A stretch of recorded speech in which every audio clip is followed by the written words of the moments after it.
So welcome everyone again. This is the last webinar of our online learning series on career transition and preparing to move on from the UMV assignment into the labor market, wherever that might be, towards new opportunities. And I am happy to be here with Rosie Innes.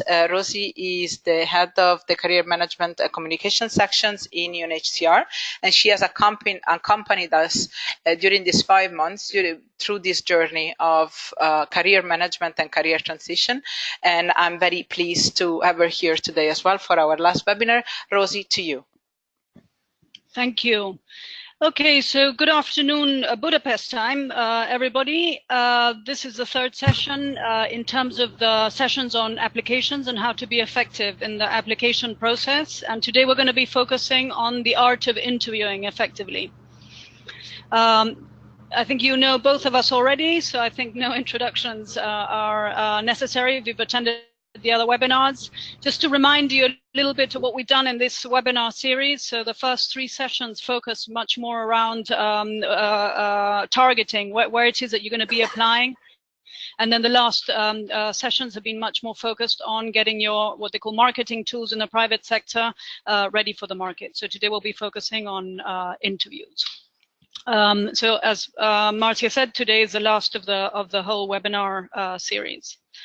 So when we're talking about interviewing, just think back on the last time you had an interview. Generally speaking, how do you feel about interviews? Is it something that you find exciting? Because, you know, for once as a candidate, I remember once told me it's wonderful to have 3 people 100% focused on listening to you. It doesn't happen much in life. Or is it something that makes you, incredibly nervous? You feel your whole life is on the line, and therefore sometimes it makes you angry. Why have you been put in this position? Is it something that depresses you, or is it something that you feel actually quite relaxed and smiley about?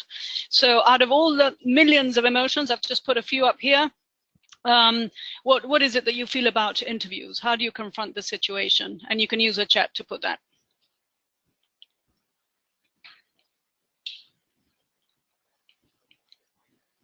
Okay, so Rosie, we have the first coming in. We have exciting. We have scared and nervous. Nervous. So there is a lot of nervous people around here. And Martin, yes. Excited.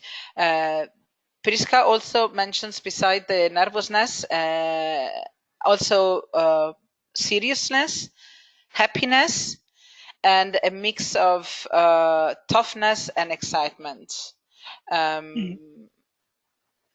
But a lot Fantastic. Of nervous anxiety. Yeah.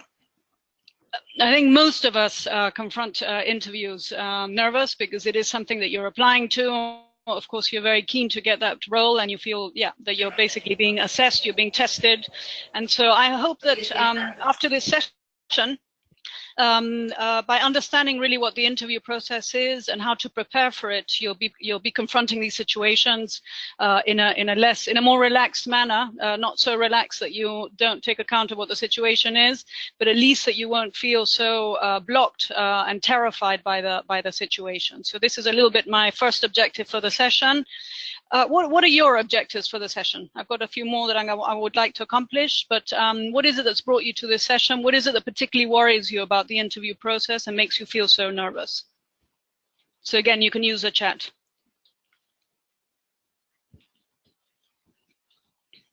So what would you like to achieve from the session, and what maybe some of the doubts or the queries that you may have about the process, right? Exactly, yeah. So use the chat.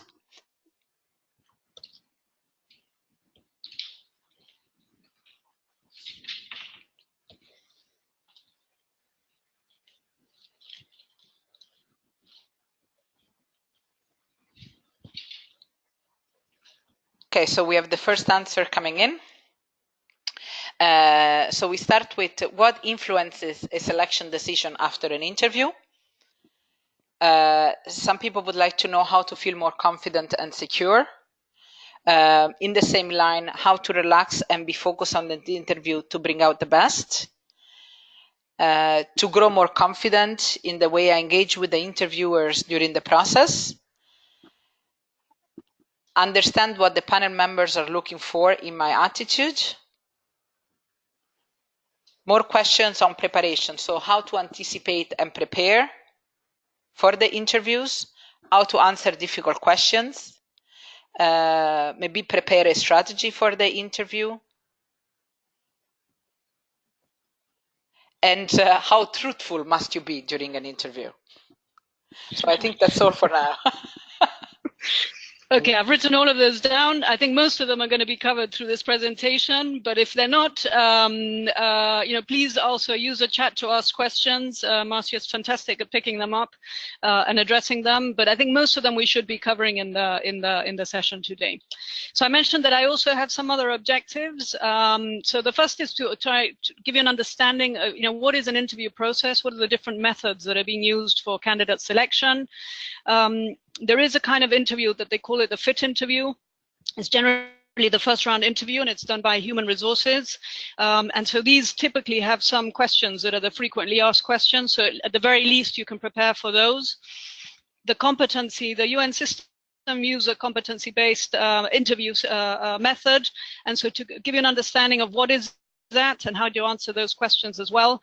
And then also to help you understand, people are talking about being relaxed, about being confident, about putting the interviewer at ease, etc. All those other issues aside from the content of what you're delivering, how to improve on those, to be aware of those, and then how to improve on those.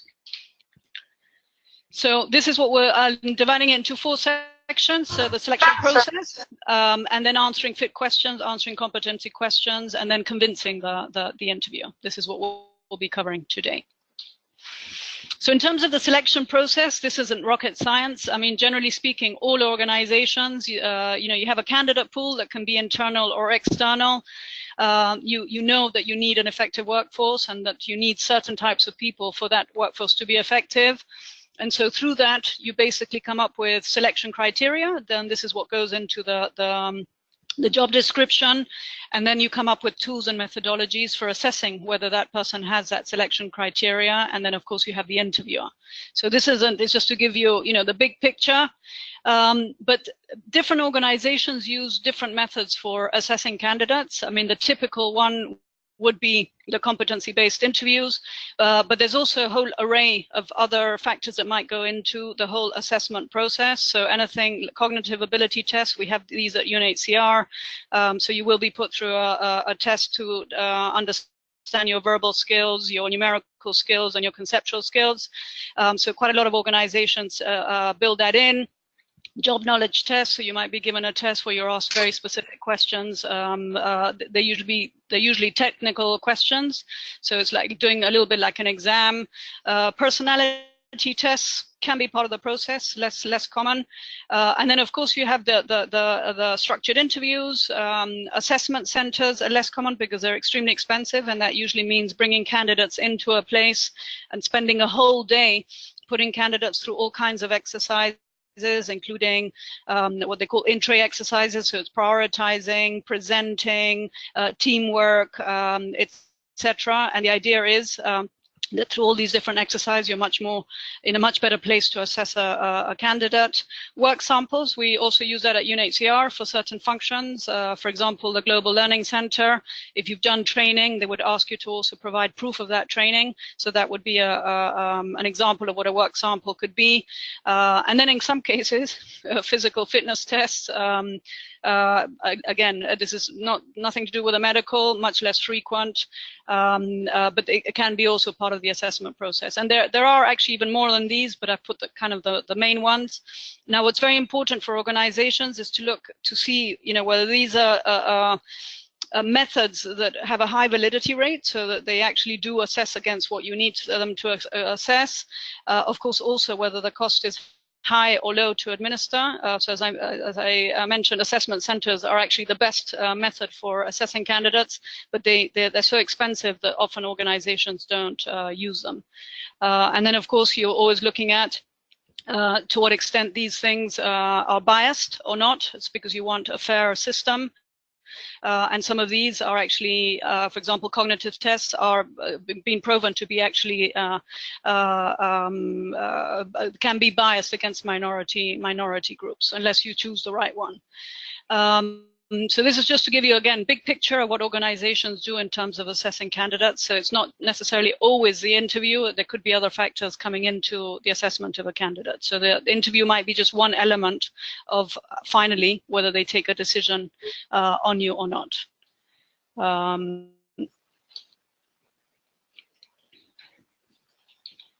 Okay, so in terms of what most organizations use out of that larger list, so I mentioned the fit interview, or they also sometimes call it motivation and fit. So they're looking for structured interviews, job knowledge tests, and work samples, because in the end, what they're trying to assess is, on the one hand, how keen you are on this position and fit, and I'll talk a little bit about why that's important. Whether you have the competencies, and I'll talk about what these competencies are and how to prove them in an interview. And then, of course, they're also looking at whether you have the technical skills to do the job or not. So it's not enough the fact that you might have had a degree in it. They're actually looking to see how would you put that knowledge into practice. But these would be the typical, the most commonly used assessment methods of the longer list that I showed you.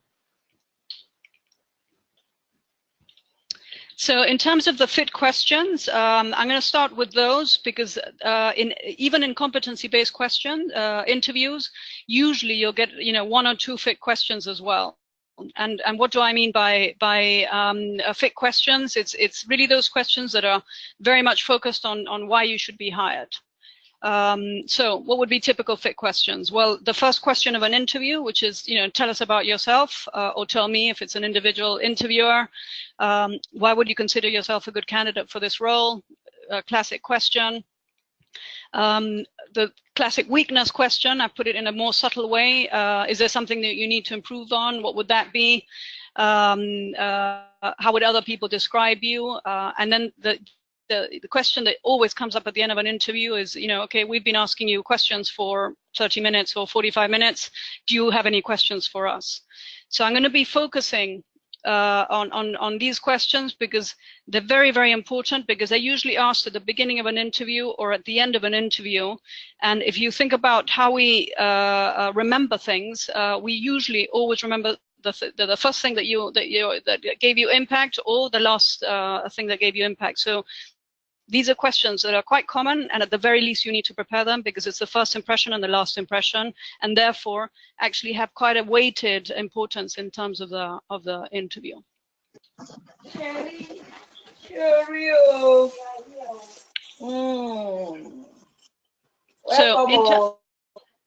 So in terms of preparing for these questions, in the pack that we'll be sending along with the webinar materials is a list of the top 15 questions that are asked. And at the very least, you need to prepare, what you would answer for each of these. The way that we take in information tends to be in threes. So there are 3 top reasons why I'm a good candidate for this position, or there are 3 top reasons why I would like to have this position.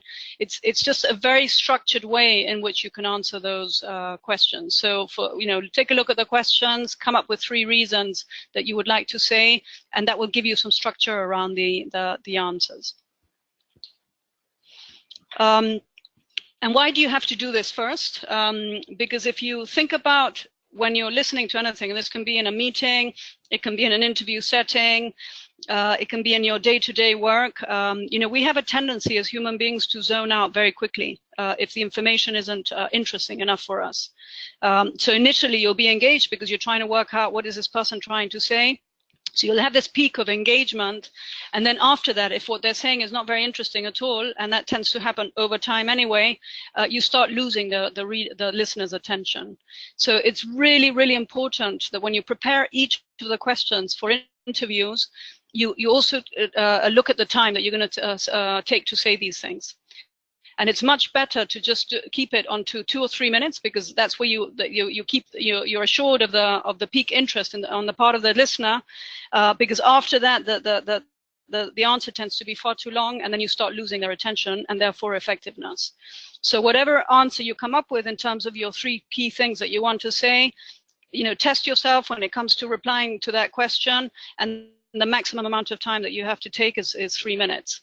And I've done a lot of interviews, and what's a real pleasure is somebody that gives you something very meaty in 2 or 3 minutes, and then what's really interesting for the interview is to say, oh, that sounds really interesting. Okay, you mentioned X reason. Can you tell me a little bit more about that? And so it becomes much more of a conversation rather than a one-way street in which I, ask a question and then I have to wait for 5 minutes while you give me the answer. So if you do this preparation of coming up for the top 3 reasons, then you're able to maintain them engaged, and then you give them room to be able to ask more questions, because at the end of 5 minutes, they've lost hope, and they don't want to ask any more questions because they feel, actually, we've got a few questions that we have to get through, and so let's go on to the next question, and you've lost some effectiveness there. So in terms of structuring your answers, I think the ideal answer to any question is to first reflect back. So if they ask you a question, for example, why would you consider yourself, tell me why you've applied to this job and why you would consider yourself a good candidate for this position. Reflecting back gives you time to think what you're going to answer.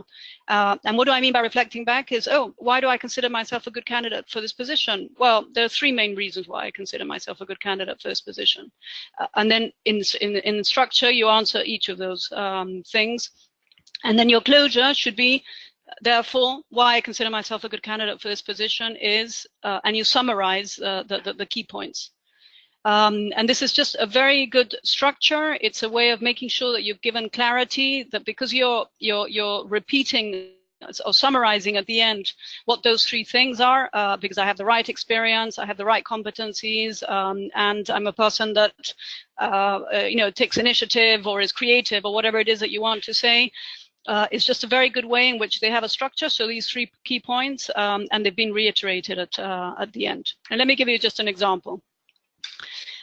So, why would you consider yourself a good candidate for this position? There are 3 top reasons why I would consider I'm a good candidate for this position. So, for example, my experience, I've spent 7 years working in this role. The position requires you to have good interpersonal and skills, planning and organizing, and experience of training, and this is what I've done in it. And then I know that this position also requires certain traits like keeping calm under pressure or being resilient. And for each of these points, you have to support it with evidence. And then the summary would be, hence, I believe that my past experience, skills in planning and organizing, etc., make me a good candidate for this position.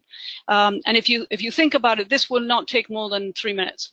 If you've structured it and you've decided beforehand what it is that you're going to say, you'll come over very to the point, very clear, and it won't take more than 3 minutes. And as I say, if you've done that well, it's like an aperitif, and for the interview, it's a real pleasure. So, oh, you spoke about your 7 years working in X role. Can you tell me a bit more about that? How did you implement X? And then it becomes a much more interesting interview for the interviewer.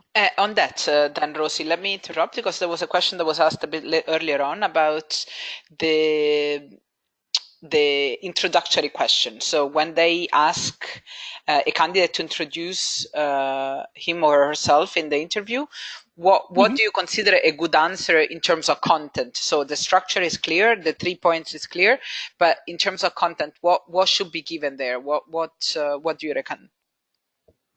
Okay, it depends. I mean, I've got a couple of slides on how to answer that first question, giving you 2 different alternatives of how to answer it.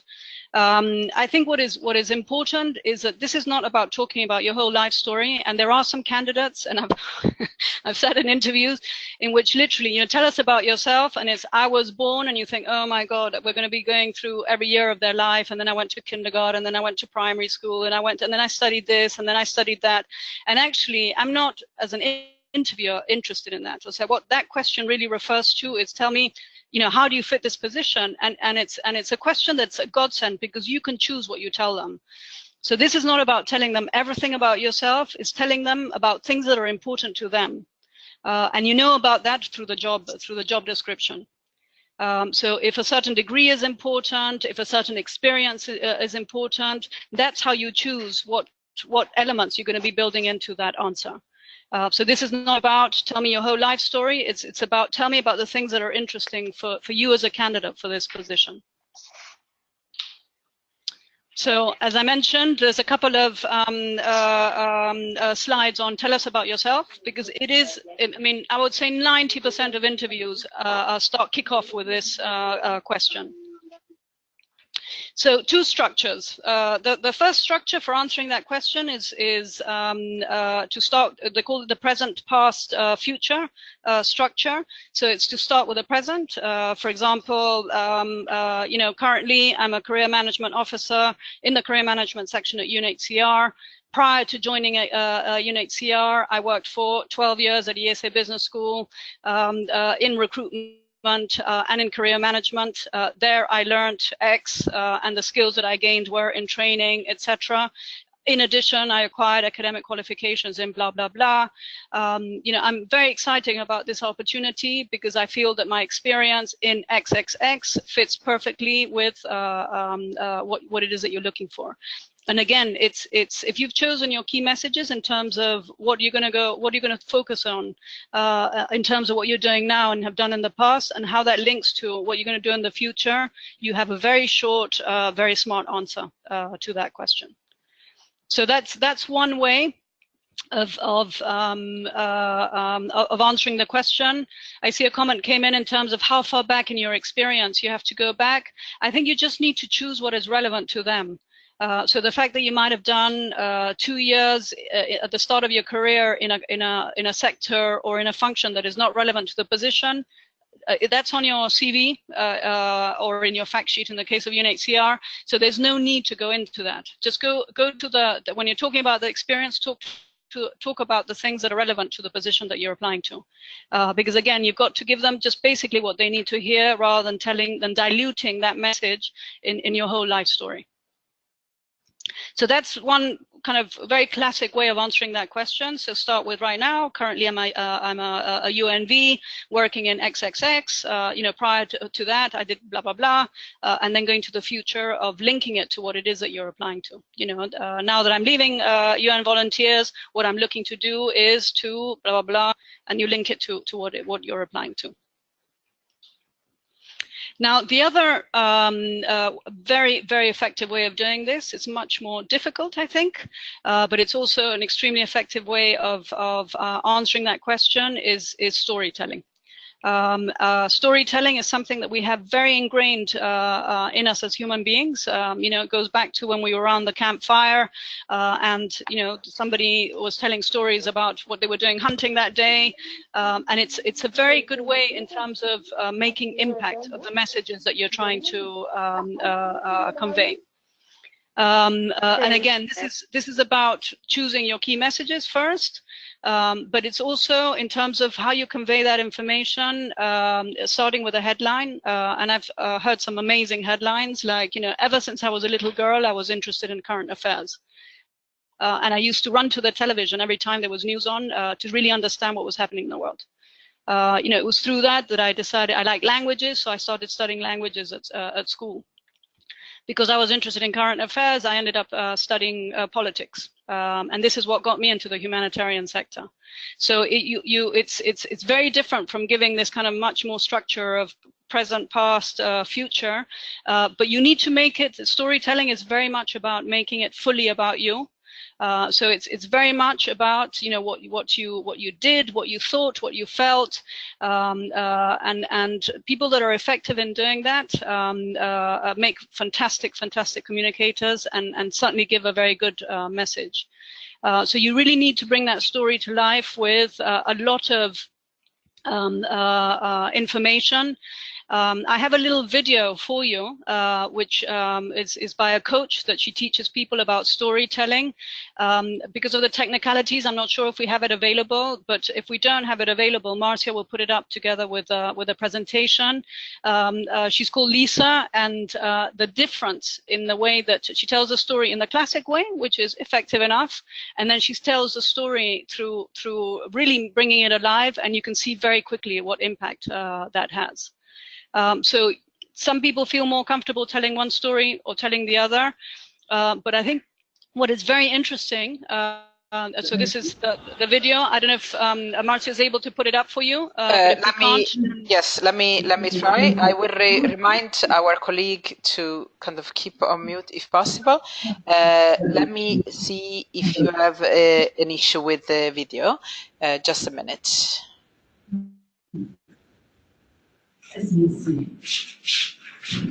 Storytelling. Career transition.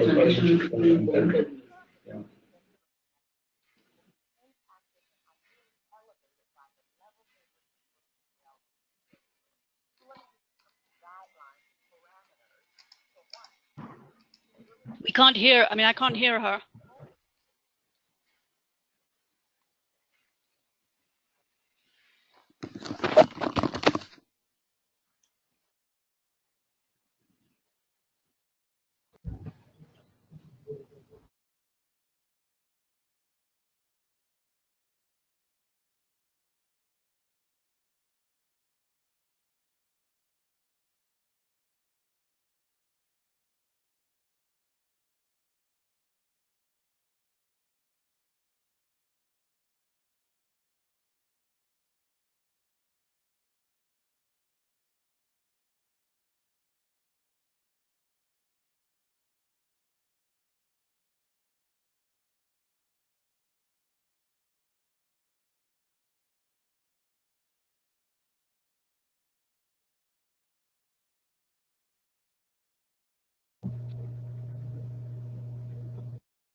Do I understand correctly that people were not hearing the video?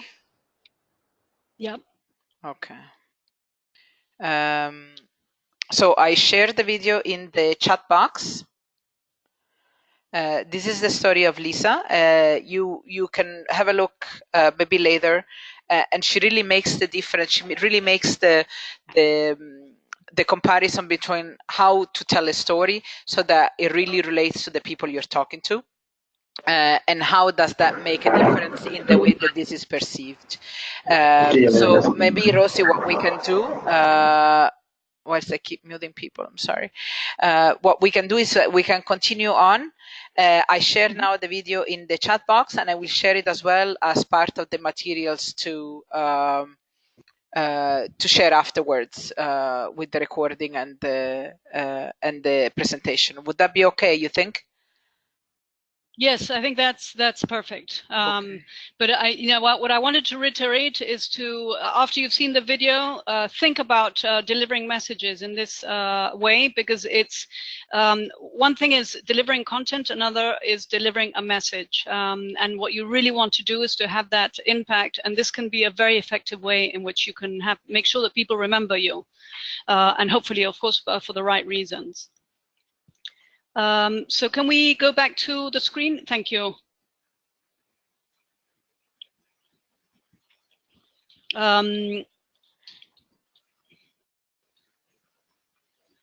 Sorry, just okay. Yeah, because normally when I run this and we're able to see the videos, we can show the two versions of how to tell this, how to answer this question. And the first thing that I always ask people is, what do they prefer? Generally speaking, people tend to prefer the present, past, future structure because it's easier. It's more well, it's easier to come up with your answer.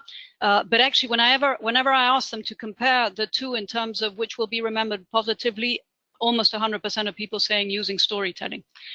So be brave, and try and think about how to tell these stories, because in the end, what you want is for people to remember you for the right reason. So if you're able to really put people in the situation in which you were in, people will always remember you as a candidate.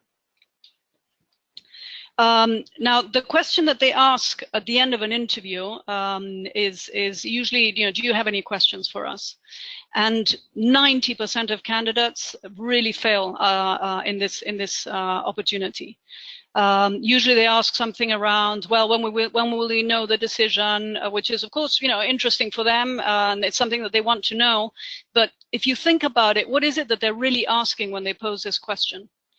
Why are they asking this question? Is it just to give you the opportunity to ask a question or what is it that's really behind them asking, do you have any questions for us? What do you think?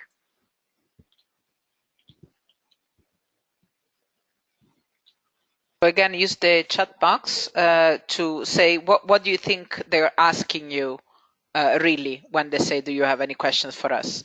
And then remind me, Rosie, because I already have a couple of questions collated on the same topic for later on. So you can use the chat box as usual to say what your thoughts are behind the questions. So Pietro is saying it is a bonus for us to reiterate the interest in the job. Efe is talking about checking how much we know as candidates about the role and how you see yourself within the organization. Again, Ricardo also confirms, reiterates that it's about how much we know about the company. Yeah, absolutely. I mean, let me see. Mariana, it says, I think they want to know what else are we interested about the job. Yes, and also a good opportunity for interviewers to assess, for interviewees to assess whether it will be a good fit for the company. Yeah. I mean, generally speaking, when we go to interviews, we tend to feel that we're somehow in a lower position than the interviewer. And that we're there to, that we're almost sitting in an electric chair and we're being fired these electric questions and that you have to answer them. And actually an interview, and what I would like to propose is that an interview needs to be an equal relationship. On the one hand, you're interviewing them because you want to know whether you really want that role or not. And on the other hand, of course, they want to see whether you're the right candidate for them. So this is the one opportunity that you have in an interview. I'll talk about another opportunity that you have for redressing that balance, that you're not just sitting there as if you were before a firing squad and they're all firing these questions at you. And especially when you have a line manager asking this question, they want to know to what extent have you done your research? Do you really understand what's going on in that operation? Do you understand what their challenges are? So people that ask, and in fact, my guru in all of this, Danielle, always says that you're judged much more by the questions you ask than by the answers you give. And that's a very intelligent approach to interviewing. Because if you're really asking questions that are about the challenges that the operation is suffering, so I've seen recently the operation has gone through this challenge. What is it, that you're doing about it?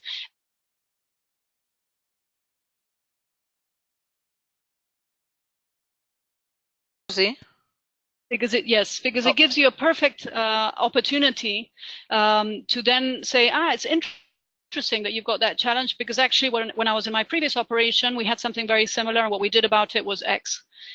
So again, this is about last impressions. It just the questions you ask show how interested you are in the position, how much research you've done about the challenges of that role and what that role implies, and it also gives you an opportunity to kind of come up right at the end and say, and again reiterate why you're a good candidate for that position. And as I say, most candidates of interviews that I sit in don't do this. What they do is ask a question around the process. When will you know about the decision? And they miss a golden opportunity to really engage with the manager that's interviewing them to show them how much they know about what the role is. That fits in with one of the questions, so partially already answers that, which was, does it usually count against you if you say if you have no questions? And the other one is, sorry, there is, just a second, there is a lot of background noise. I need to try and mute the colleagues. Identified which one it was.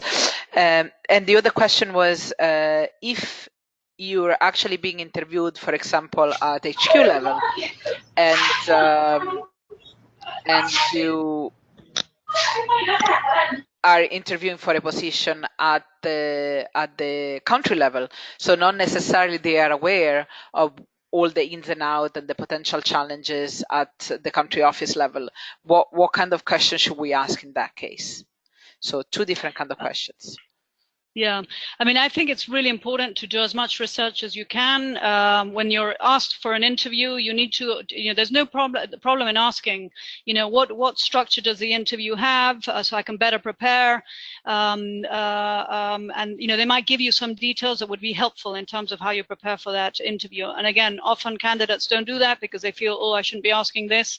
As they say in Spanish, el no ya lo tienes. So, the no, you already have it. And if you ask things in a polite way, they might actually tell you no. I mean, the interview will be focusing much.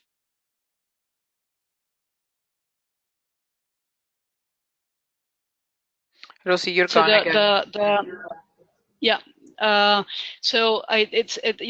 There's no harm in before the interview trying to get as much information in terms of what that interview might look like. As I say, the organization can say, no, I'm sorry, we don't give any information about what the interview structure is, but often there's much more information that you might think. I think there is no excuse for not doing research. So even what positions you're going for, and therefore generally you should know about what the local context will look like. I mean, if you're applying to a general position and then they say, okay, you've been requested for an interview for this particular operation, then you need to be able to say, okay, let me do some research on that particular operation. But often people just go blindly into interviews hoping that they can wing it. And then, as I say, they miss an opportunity to basically shine at the end of an interview. So I would always encourage as much research as you can, because the more research, even if it's out of date, I've had candidates tell me the fact that you've done the research already is an indication of something. So they might say, no, I mean, that was a situation maybe 2 years ago, but actually now we've moved into a different phase. So we've been able to address this way or that way, but at least it shows that you've made the effort to do your research. Thank you. So to technical questions, if it's a good competency-based question, the technical aspect of how you answer is going to be integrated in that, and I'll touch on that a little bit later on. But sometimes, interviewers, especially in technical roles, will ask you very technical questions. I know it's very obvious, but technical questions require a very technical answer. And I mean, today I was looking at the functional assessment of one of my clients, and clearly it said at the beginning, they've clearly got the right qualifications. The written tests have done fantastically well, but they weren't able to convey that technical knowledge in the interview. So it's very important, again, if you think that it's going to be a technical interview, that you think about, what would those technical questions look like, and come up with a very structured answer, so that it doesn't drown people in all the technical detail, because again, you have to answer things in just 2 minutes. So you need to answer things in a way that is kind of, I'm giving you the essential big picture, and then if they want more details about, okay, tell me about the aspect of what you've said, then they'll ask you the follow-up questions. But you need to structure those answers, because often technical answers, people get lost in a lot of detail, and then as an interviewer, you're lost. You don't really have anything digestible that you can take in. Now, what's very interesting also is to give context. Because maybe in some cases what you're talking about is very applicable, so you need to make sure that whatever it is that you're talking about is directly relevant to the situation you're going to be facing in that role. So it's not enough to say I've got this technical knowledge. It's actually what's going to be relevant to what you're going through. And it's because you've got only these 2.5, 3 minutes to answer. You need to prioritize. Okay, what are the essential things that I need to say in this to answer this question, and then the rest leave it, because they will ask in follow-up questions of, okay, give me a bit more information about that particular question. So we've come to the end of the fit questions, the typical questions you might get in the interview, and now we'll talk, because it's so important to the UN system, and actually most large organizations use competency-based interviewing. So I'll be talking now about that section of an interview. Maybe before we move to competency-based, I think maybe in the fit question it will fit some of the fit question, it will fit some of the other the questions that some of the colleagues were asking, what they call or that they find difficult questions.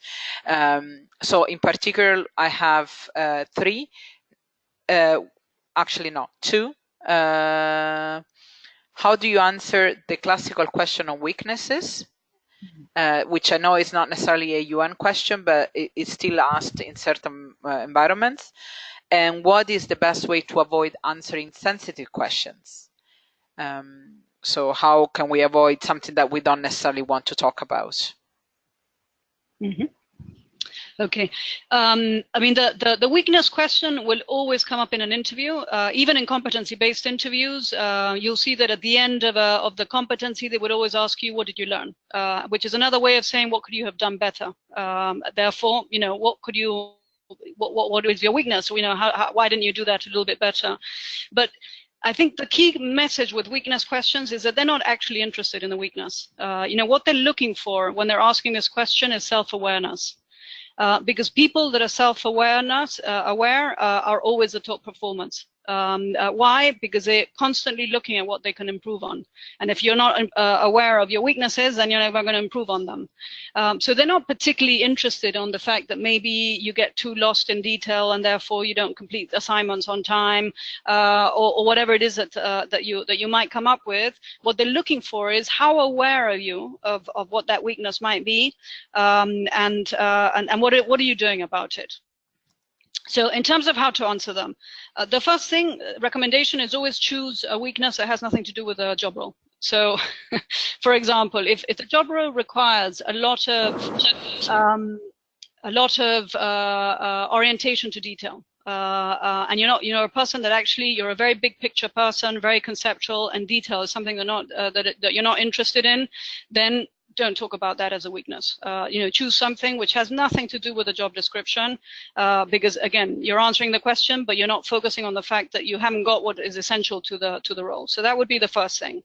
The second thing is that whatever it is that you answer, always come up with what you're doing about it. So I'll give you a personal example. I'm a big picture person. I'm not detail oriented, and at one point I did realize that actually numbers drive everything. So I had to become detail oriented. So that would give you an example of, generally my preference would be for conceptual things, for big picture thinking, etc. But numbers drive everything in this organization, and therefore I had to become much more detail oriented. What did I do about it? Was, okay, X, Y, and Z. So you're answering the question, but at the same time, you're already providing a solution to that problem. So it's not a real weakness. And it shows the fact that you're self-aware and that therefore you put a plan in place to improve on whatever weaknesses you have. So the question will always come up in some way, and I can assure you in competency-based interviews that we always ask at the end, you know, what could you have done better, or what did you learn, etc. And people that say, no, nothing. No, I mean, everything was perfect. You think, actually, I'm sure there would have been something. Maybe it's time management, maybe it's relationship building, something that would have said, actually, you know, maybe if I'd done this a little bit better, I could have anticipated the situation. And again, we're not interested in the weakness. All we're looking at is to what extent you're somebody who's self-aware and is constantly looking at, okay, where can I improve? Now, in terms of sensitive questions, it would depend what that question was, because there are certainly questions that are illegal in an interviewing situation, because they can be proof of discrimination, of bias, and it could be, for example, against women. You know, are you thinking of getting pregnant, for example, which has happened in interviews, but it's a completely illegal question. So you can actually say, you know, are you sure that this is a question that should be part of an interview? You know, it seems to be a very personal question that is not actually assessing my competence as a professional person. And again, often we go to interviews as if, you know, lions are going to eat us up and we're a little sheep there waiting to be eaten up. You have a lot more control over the interview than you think you do. So candidates, for example, that, you know, if they haven't understood the question, is like, would you mind repeating the question? I want to make sure that it's clear. It actually makes for very impressive candidates, so long as you do it in a tone in which you're not taking over the interview, that you're not aggressively, you know, taking over the situation. But you can, if there are questions that are inappropriate, for example, you know, you can easily say, look, I think that's like a very sensitive issue. I'm not sure this should be part of an interview process. You know, we're talking about professional competencies here, and you're asking very very personal questions. So now, if it's sensitive in the sense that they're asking you about a gap in your profile, I think the best thing is answer it head on. Say, no, in effect, I'm aware of the fact that I don't have sufficient experience in X, but what I've been doing about it, again, it's like a weakness question. So, that's a perfectly legitimate question. You know, I'm worried about the fact that you don't have enough managerial experience. But then you can say, no, I understand that on my CV, it doesn't seem to have a lot of managerial. Trying to mute. Okay. Yes, people don't seem to mute themselves, and I have to keep going in it, but I try and address it as soon as it comes. Sorry about this, Rosie. Yeah, no, it's okay. I'm just worried that people can't hear. So yes, I mean, it's if it's sensitive of a nature that shouldn't be asked in an interview, take control and say, look, I don't really think this should be part of the interview. But if it's a question around sensitive because I feel that it's a weakness in me because I don't have the experience or the skills, then prepare an answer for them. It's the same as a weakness question. You know, so I'm aware of the fact that you might think that I don't have enough managerial experience, for example, but actually during my previous experience, I managed a team or I took on a project which meant that I was managing people or managing budget, etc. So that's how I would confront those situations. Now, I think most of us, when we go to an interview, we feel that we have to answer every single question perfectly. And I should tell you that in the evaluations, it's a global evaluation. It's not okay, they bombed on that question, so therefore they're out as a candidate. You know, normally in an interview, you will have at least 5 questions. So you know, it'll be maybe, you know, in the 20% you didn't do as well as you could do, but you've still got the other 80% of the interview that you actually performed well. So one thing, so don't worry about it. Just keep moving forward if you don't feel that that particular answer, you haven't answered it as well as you could have done. Okay, so in terms of competencies, basically at one point, you know, studies showed that the typical fit interview was not that effective in terms of gauging people's validity for a post. And this was because, you know, the people are like icebergs. So, you know, one thing is what you're showing, which is right at the top. And so it's your education, your experience, your skill, but actually what really makes a person effective at work is the other 80%. So what are their thinking styles? How do they behave? How do they confront situations? You know, how interested they are in all of this, etc. So the competency part of the interview tries to address that aspect of a candidate. So just to put some definitions, you know, what is a competency? So a competency is I've highlighted the keywords here. One is that you have to be able to see it, and this is why the validity is much more, it's higher than in a fit interview. So it's not something that I perceive, it's something that I can see. So it's ability, skills, and knowledge and motivation, but it's defined in terms of behaviors needed for successful job performance. In terms of validity, after assessment centers, it's the most valid form of assessing candidates, and that's why so many organizations have moved to this interview process. And there's a lot of benefits in competency-based interview. The first is, you know, that it's well understood that past performance is the best predictor of future performance. So if you can prove that you've done this in the past, the fact that you're going to replicate it in the future is a lot more probable than if you're just theorizing about what good leadership is, for example. So this is why organizations like using this method, but it's also very, very good because it's a way of improving objectivity in the whole talent selection process, because all interviews are exactly the same. There's consistency in the hiring decisions, and so it's much more valid. Fit interviews tended to be I'm interviewing one person in a certain way, another person in another way, and so it's less consistent. And above all, because usually competency-based interviews are panel interviews, a lot of them, then it means that you have some consensus of hiring across multiple stakeholders. So it's not only HR, it's the line manager that might be there, it might be the regional office that is there.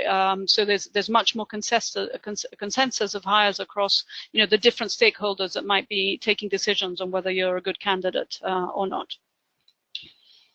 Now, the United Nations, as I mentioned, has a very public competency structure. Often in the private sector, they have the competency structure, but you have no idea what it is. Luckily for us, the United Nations is extremely transparent in what it looks for. And you have the core competencies, and then you have the cross-functional competencies, and then you will have competencies which are related to specific positions. And the core competencies generally are, it's the same for everybody. So those will be always part of the way that people are being assessed. But you really need to look at the job description to really understand, what are they looking for in terms of, for that particular job, the cross-functional competencies and the technical competencies for that role. Now, the easiest way of identifying whether it's a competency-based interviews is by the type of questions they ask you. And so because they're looking for past proof, it will always be something that goes to the past. Tell me a time when, can you describe a way in which you did, can you think of an example of how you did this? So that's a very easy way of describing, of identifying a competency question. So, for example, what have you done to promote teamwork and cooperation among individuals and groups? Can you give me an example of that? Or can you describe a situation where you felt under pressure? What did you do about handling that pressure? So it's easy to identify them because they will always ask for an example in some way or other. Now, in terms of how to prepare for them, the first thing is that you need to identify them. So you need to anticipate what potentially are the questions they're going to ask me, or which competencies are they going to ask me. So look at the job opening and the operational context in the case of UNHCR, but certain situations require that you need interpersonal skills, or you need more analytical skills, or you need more orientation to results or customer focus or whatever it is. So it's really important in terms of, even turning up at the interview to try and identify what potentially they could be asking you. Now, if there's no information at all, try to ask other people that might have gone through similar processes, to ask them, look, for this particular type of role, do you have any idea of what kind of competencies that they might be asking me about? So, sometimes information is not necessarily there. In the case of UNHCR, for example, I was asked on a couple of competencies that weren't part of the job description, but actually they were in a much more, they weren't explicit, but they were implicitly there. So you can actually identify more or less what are the key things, what are the key skills or competencies for each of the roles that you're applying to. Then the next thing is to really understand, okay, what do they mean by it? Communication, what do they mean by communication? What does it mean? Does it mean just talking well, or is it a much more rich and subtle competency? And again, the UN system, all the different there's the competency framework for the UN system, but also each of the different organizations have their own competency framework. Google it, it will immediately come up. So you'll know perfectly what are the competencies that are part of that organization. Then look at the job description, try to see, okay, which of these competencies they might be asking me about, and then look at the document in terms of definitions. Because just a second. Tanga, can you please mute yourself? Can you hear me? Can you mute yourself, please? Because it makes a lot of background noise. Thank you. Okay. So now what's important is that competencies are classified at different levels. So a very basic level and a much more sophisticated level. And of course, this is also directly related to the grade at which you're applying to. The higher the grade, the more sophisticated of that competency will you have to come up with. This is an example of UNDP, in fact, because I like very much how they've done their competency framework. So, for example, communication at the basic level is just explains process to clients. The second level is much more about listening. Then it's about developing awareness. Then it's about advocating change, so changing people, influencing people, building trust at a high level. And then finally, in terms of communication for the whole organization. So it's you can start at a very basic level, which is they talk, and then it can go all the way to the effects of good communication. So this is, if you look at their document on competencies, this is what they would mean by the competency behaviors at the different levels. I've made them short in order for it to fit on one slide, so there's a lot more at each level. But basically, so if, for example, you had to prove communication at level 3, then it's, okay, listens and develops awareness for client needs, so finding common ground to solve problems, present complex ideas in practical terms to others, adapting communication, developing understanding of the client's needs. So what you need to do, if you're having to prove that you have communication at level 3, then what you need to do is to come up with an example that directly reflects these behaviors. Because as an interviewer, when you're sitting in a competency-based interview, you have the framework in front of you, and as the person is talking, what you're doing is literally ticking off each of these behaviors. You know, you're literally running around the competency going, okay, this shows that they've built professional networks with institutional partners. This shows that they adapt their communication to a specific audience. And so this is how basically you gauge whether that person has a competency or not. And this is why it's so effective as an interviewing technique, because you really need the proof on the part of the candidate. And because it's based on example, it's not a theoretical thing of, you know, if I led a team, I'd be, you know, a wonderful leader, and people would love me. You know, so it's not based on theory. It's based on, in the past operation, I led a team of 3 people. What I did was to delegate responsibility, to develop them, but also based on their strengths. I provided vision for the team in terms of what direction we were going in. I did some mentoring and coaching of some of the younger team members. And so you're giving very specific proof of the fact that you have that competency. So how to prepare for them? Well, easy. Identify their competency. Try to understand at what level you should be proving this competency. And in the examples that you come up with, build in these very key behaviors, because that's what the interviewer will see as proof that you have that competency.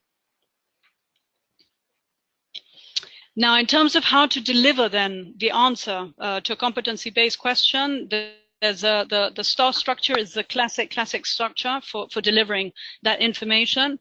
So the first thing you need to do is to provide a context. You know, during my time at UNHCR, I worked in South Sudan, where we had a sudden influx of refugees, which put a lot of pressure on registration.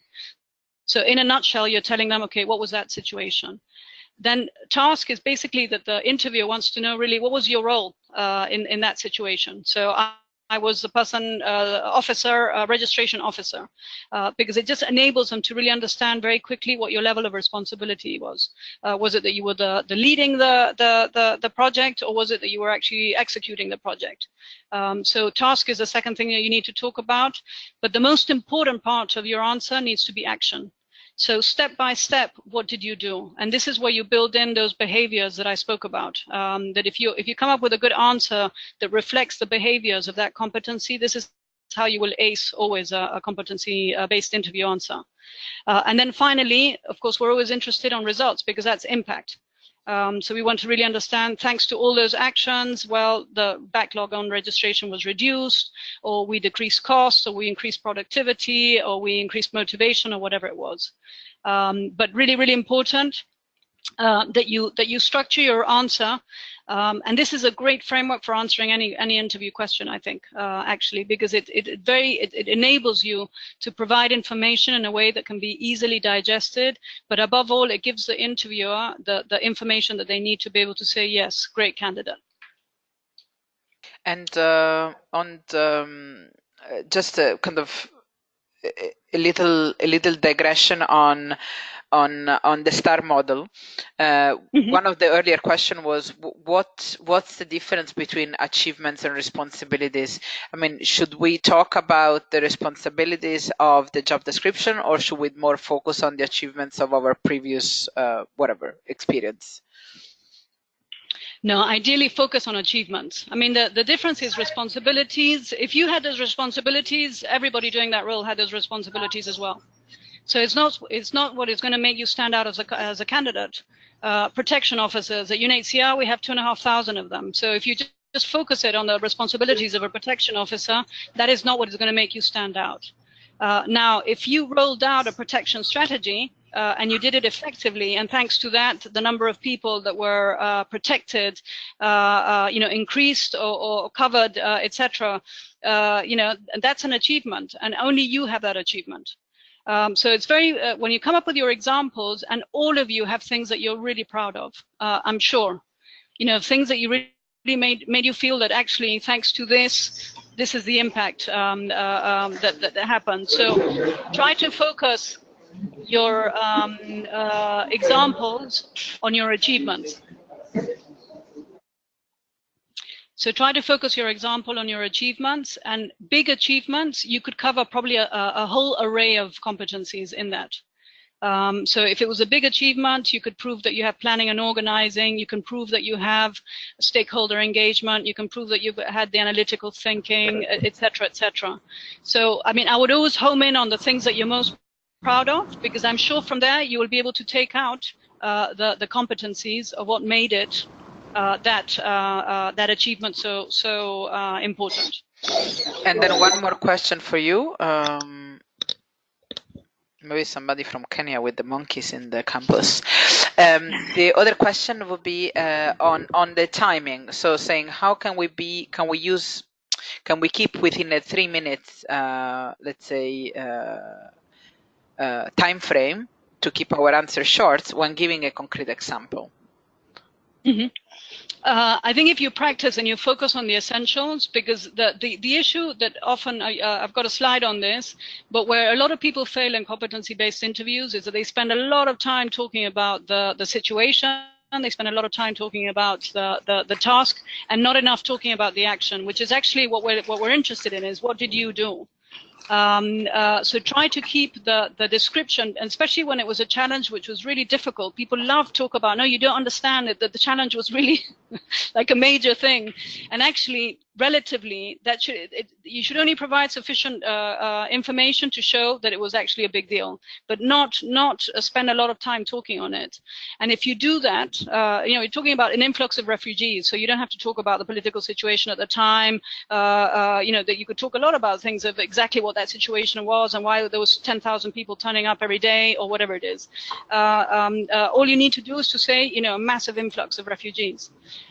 Because what is really important in your answer is to focus on the actions of, first what I did was we did an assessment, a needs assessment. Then what we did was X. And if you prepare for them, you'll see that actually you'll come up with very essential steps that you need to talk about, because what you want, and normally it takes 15 minutes to interview somebody on a single competency, because what you want is the interviewer to then say, fantastic, can you tell me a little bit more about that? And because they probe for, I need the proof. Because sometimes if you don't come up with the behavior yourself, they're trying to get the behavior out of you. So they'll say, no, can you tell me a bit more about that?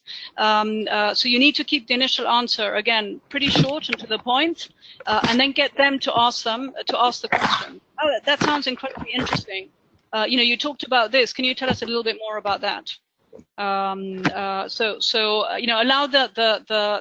the interviewer, give them space to get the information that they need.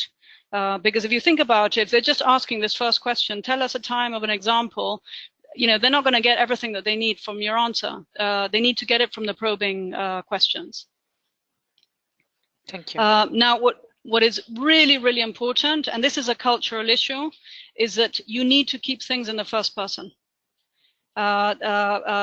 Generally speaking, for example, I'm half Latin American, and in Latin America, we don't like to talk about I. That's a very Anglo-Saxon way of approaching the world. So we have a tendency to talk about we, what we did. So what we did was this, what we did was that. but we're not hiring your team. We're hiring you. So it's really important that you're very, very specific about what it was that you did. So that's why I've got this slide up here, and it's a tendency in cultures which are much more community minded, less individualistic, as you have, but just understand what we're trying to get at here. We're trying to hire you, not your community or your team, because if you answer in terms of we have no idea, for example, who took that action. Was it you? Was it your boss? Was it your teammate? Who was it? So always keep things in the first person, and you can contextualize it if you're worried about it seeming as if you've solved the whole situation yourself. The team was working to resolve X challenge. What I specifically did was blah blah blah. So you're not saying that you saved the whole challenge yourself, or what you're talking about is specifically what you did, because this is about your behavior. You're proving the fact that you have that competency. So when you're in the interview, again, they ask you this question, you're in a little bit of a panic, you're nervous. Again,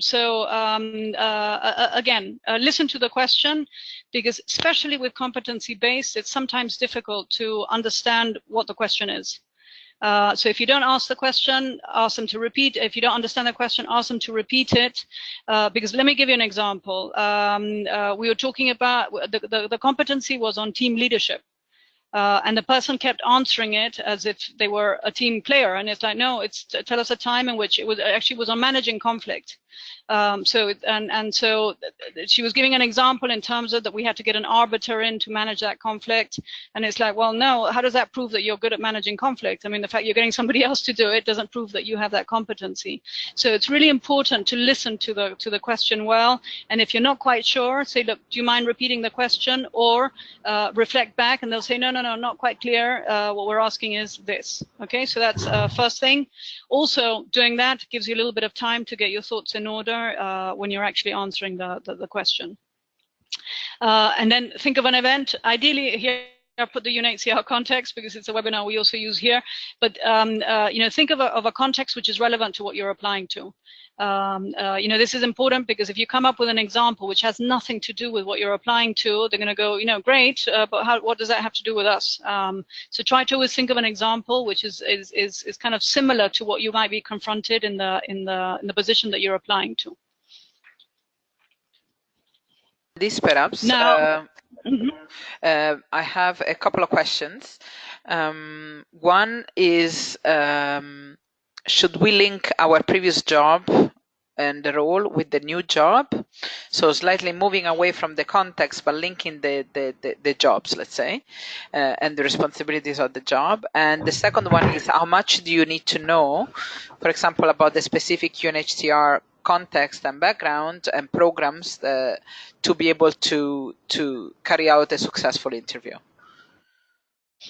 I mean, again, it's you want to tell them what they need to hear. So the more relevant it is. I mean, I sat in a panel with a candidate that kept talking about his entrepreneurial experience when he was at university, and he was interviewing for a job at UNHCR. So, the interviewers were like, what does this have to do with UNHCR? We're going to be sending you to a very sandy place in Mali, I think it was. What does this have to do with that situation you're going to be confronting? So I think that the key thing is to try and think of an event of the interviewers could relate to, because if it's something which is too far away, the example, then it loses effectiveness, even if what you're describing in terms of behaviors are relevant to the competency.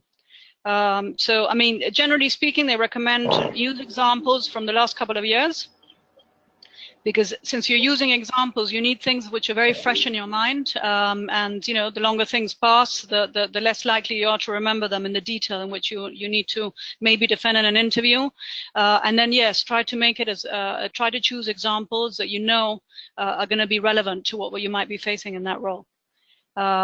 Because it's a matter of again, emotional intelligence. Am I going to give them information that they can relate to or not? And again, how would you know that? Then do your research, talk to people. Let me get an understanding of how would for example, interpersonal skills be relevant in a UNHCR context? Ask that question to people that you might know that can help you say, no, well, actually, what's really important is, we're dealing with government counterparts, we're dealing with donors, we're also dealing with partners, and therefore the relationship side of that. So anything that you can weave in that relates to that will make your answer a lot more effective. So, quite aside from the actual content of what you deliver, there's a question here for you. What are the behaviors that you would expect in someone who's an effective communicator? Think about people that that actually are great communicators. What is it that they do?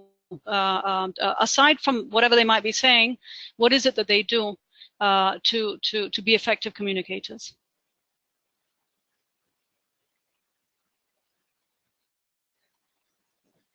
And again, you can use the chat. Yes, please use the chat box to answer the question. What are the behaviors you would expect to see in someone who's an effective communicator?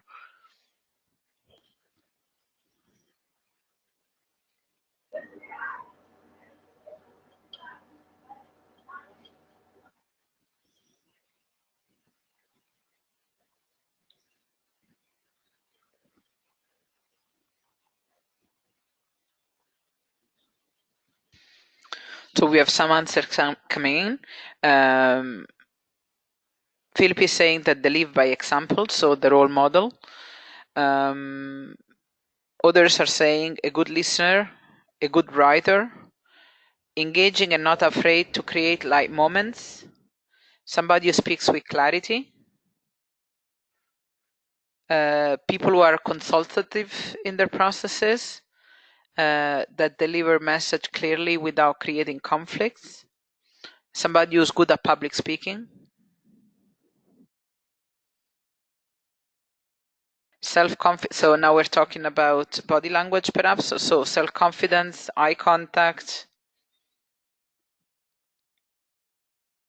timekeeping, can liaise with both internal and external audiences, somebody who's concise, and an effective communicator does not hesitate to delegate and influences others for action.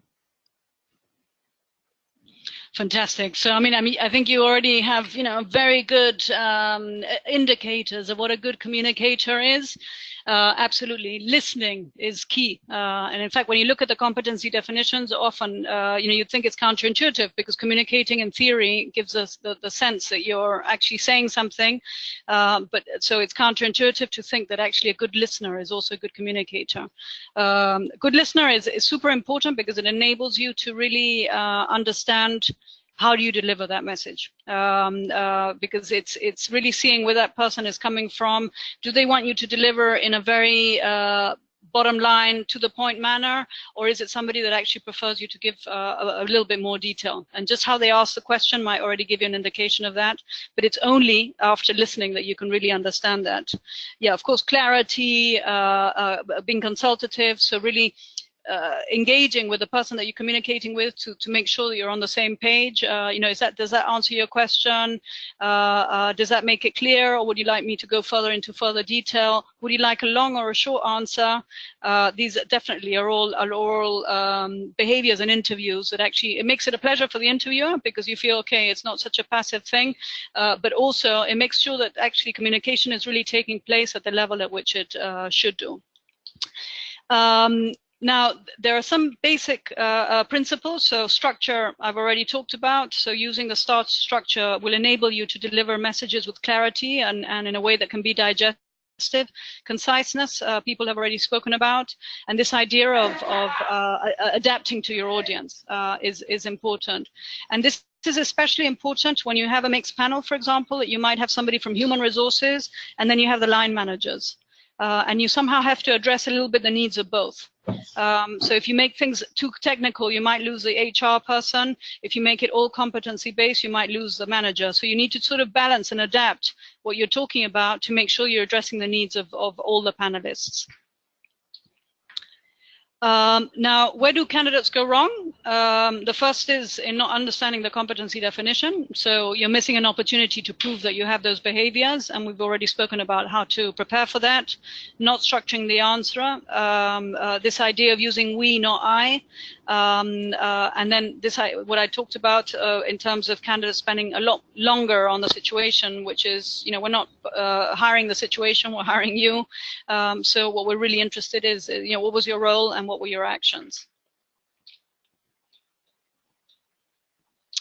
So now we come to the final part of the presentation, which is much more around these issues of how do I convince? How do I have impact? How do I convince? What do I need to do? And how can I also address the interview situation so it's not so daunting for me? So you've already seen this slide in terms of, the important thing is always to keep the listener's attention. So try to keep your answers within that 3-minute frame, and then get them to ask more questions because that makes it a much more lively and interesting interview rather than you taking over that question completely. But in the end, communication is also very much about, on the one hand, we all know that we have two, the slow thinking part of the brain and the fast thinking part of the brain, and one is very direct, it's very instinctive, so it's a more primitive part of the brain where we come to conclusions very, very quickly, and then you have this more rational, so you have the cortex and the neocortex, you have this much more rational part that also needs to be addressed. So it's not enough just to kind of go for the impact and for the message. You also need to address the fact that there's certain needs in terms of details that will appeal to that rational part of the brain that also needs to be addressed. And it's important to also to keep those two in balance, because if it's all rational, the heart doesn't beat and you think, oh great, let's do it. But on the other hand, if it's all about lighters in concerts and not enough detail in terms of I can deliver, then you're going to lose them as well. I think I've shown this slide in a previous webinar, but basically top performers, I got this from a consulting firm, they love matrices. What's very important is that top performers are a combination of, on the one hand, they have the skills. Of course, they need to be have those skills and knowledge to be top performers. But also, the whole issue around drive and motivation is also really important, because you might be highly skilled, but not at all motivated, in which case you're in the wrong role, or you might have a lot of drive but no skills at all, and that means that you can try really hard, but actually you don't have what it takes. So it's really important in an interview to address those two sides, that on the one hand you have the skills, but also you're enthusiastic about the role, you really want it, you really feel like contributing to the organization and to the role. So you need to address the two. No? And that's, I guess, another way of saying the hearts and minds. Now, it's very important that communication is as much about non-verbal communication as it is about words. Albert Meravia in 1971, it's quite old and it's also quite contested as a model, but he did some research in terms of what it is that we remember when it comes to messages, and amazingly he came up with this that words were actually only 77% of what people took in, that actually tone of voice and above all body language was a much greater indicator of communication than in fact what you said. And again, it's a contested model, but it's very, very important to understand that an interview is not only just about delivering on content, it's also about delivering on the message in terms of your body language. If it's a face-to-face, recruiters that do a lot of interviews over the phone, they say they can even tell the body language over the phone. But of course, what is really important is the tone of voice. And we all know that you can say something terrible in a very nice voice, and it doesn't seem so bad, and you can say something very nice in a terrible voice, and then it feels terrible, although it's what you're saying is actually not that bad. So how you say things is extremely, extremely important, as well as delivering on content. So when it comes to delivering on content, what factors do you think have an impact when you use your voice? You know, think about people that you sit in meetings with, that you engage with on a daily basis over the phone. What is it about their voice that makes them either a more effective or less effective communicator?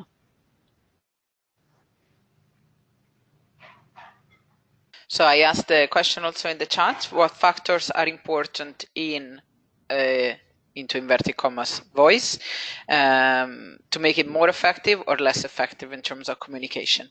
So if you want to write down in your chat. So Gordon is coming straight in with the tone. The tone is an important factor. And Nora further goes on it, saying that using a monotonic influence, you lose the audience.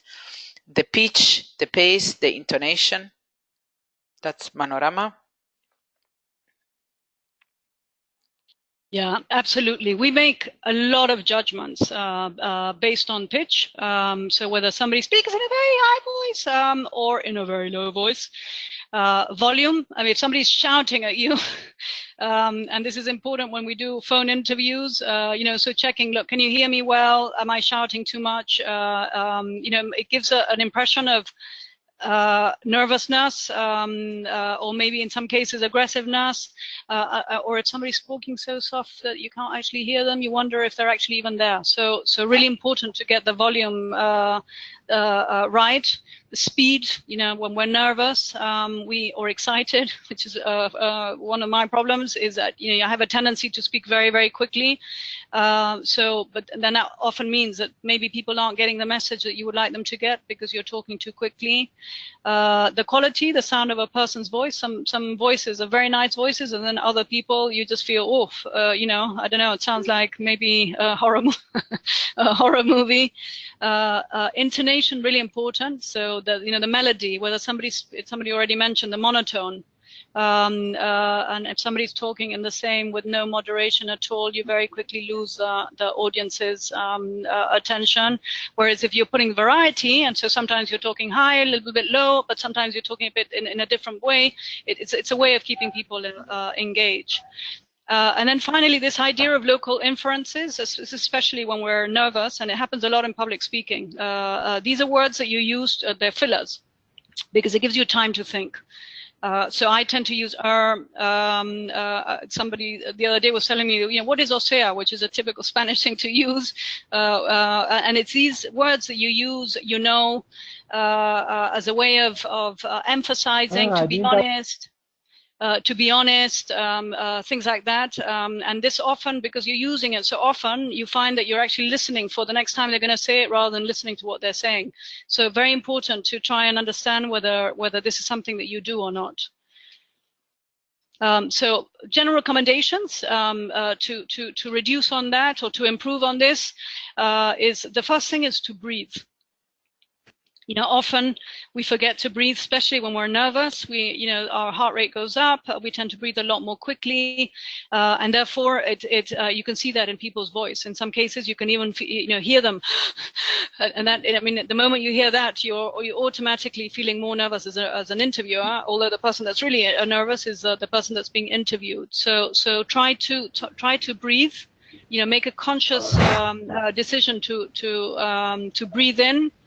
Another very important thing is, I remember the senior recruiter for the United Nations. In fact, in a session, she said that she could tell if people were lying down or sitting up when she was doing a phone interview.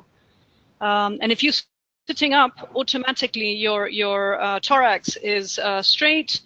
You'll have a lot more gravitas than whether you're lying on the sofa and your neck is down, and therefore that affects your voice. Smiling, really important for two reasons. I mean, even if you're on the phone, the first is, I'll talk about this in a second, but there's a lot of studies now behind to what extent your physical situation conditions your thoughts. And in the past, we only used to think that it was the other way around. That, you know, if you're nervous, then of course it conditions your breathing, your heart rate goes up, you go red, you start sweating, etc. But what they've realized that it's a two-way street, actually. So it's not just a one-way street. That you know, if I feel something is funny, then I smile, that actually even when something isn't funny and you make yourself smile, that actually has a physiological effect. So really important that you always smile, even if you're on the phone, because that automatically has a physiological effect and will help you be more relaxed in interviews.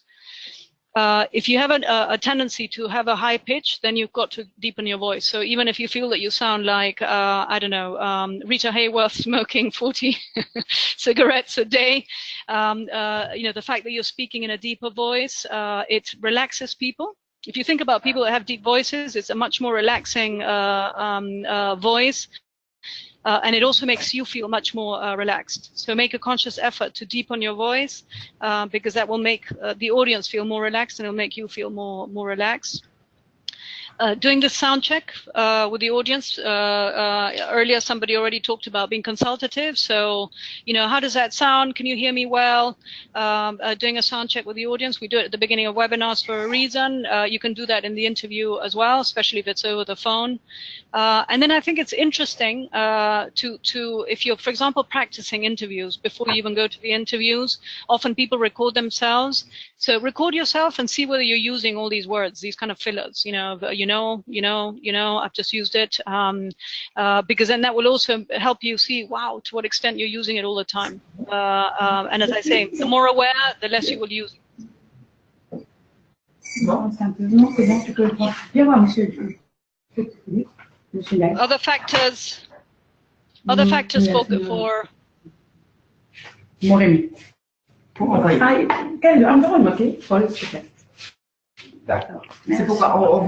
I can't identify them. I'm really trying. I don't know who it is. Okay. Okay then. So the other issue, so that you arrive relaxed in the interview, is be on time. Because if you're just arriving there and the interview is going to start, you have no time to basically settle yourself, start breathing, relax. So be on time, because it's more than the fact that you might give the right impression or wrong impression. It's just good for you to be able to just relax before you even walk into the interview. Be sensitive to the interview, managing the time. So you will often find that if people are spending far too long on their answers, the interview will repeatedly say, look, can you make your answer short? Please make sure that because they've got a timetable to keep to, and it creates a very bad impression if they're asking you to do something that you then don't do. And above all, it's that while it's good to have a two-way conversation, don't talk over the interviewer.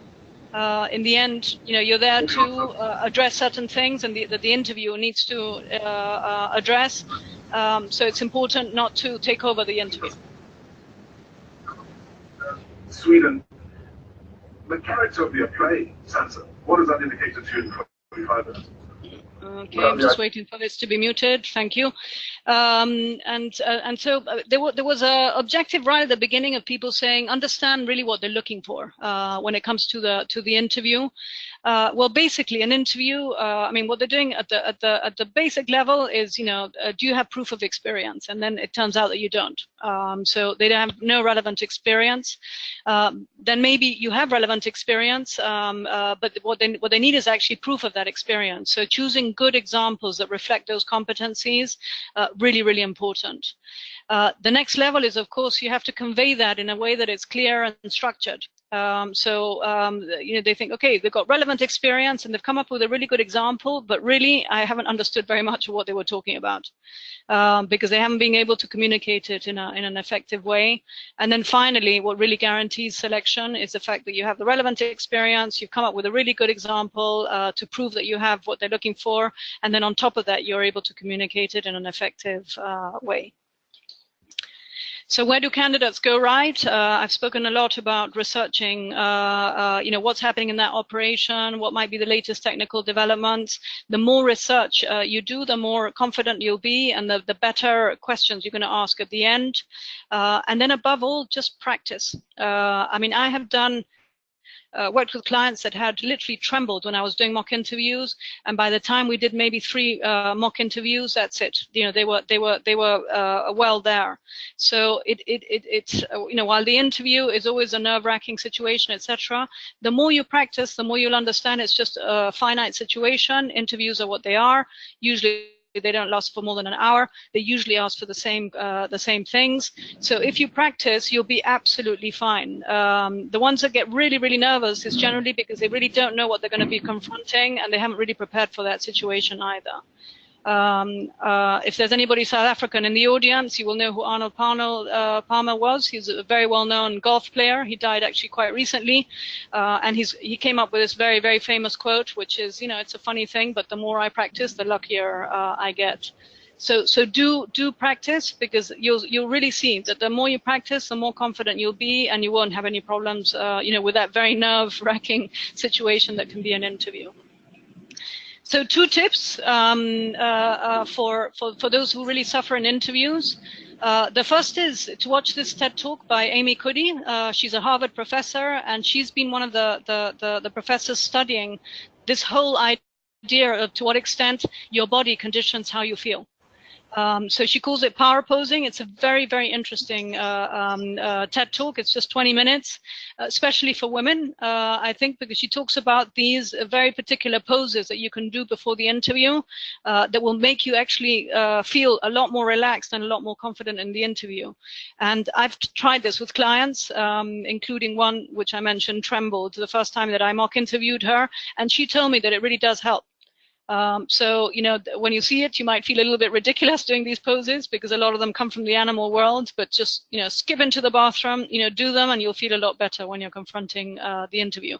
But really recommend this TED Talk because it's actually very interesting what she says about, to what extent your own body can condition how you feel in situations like an interview.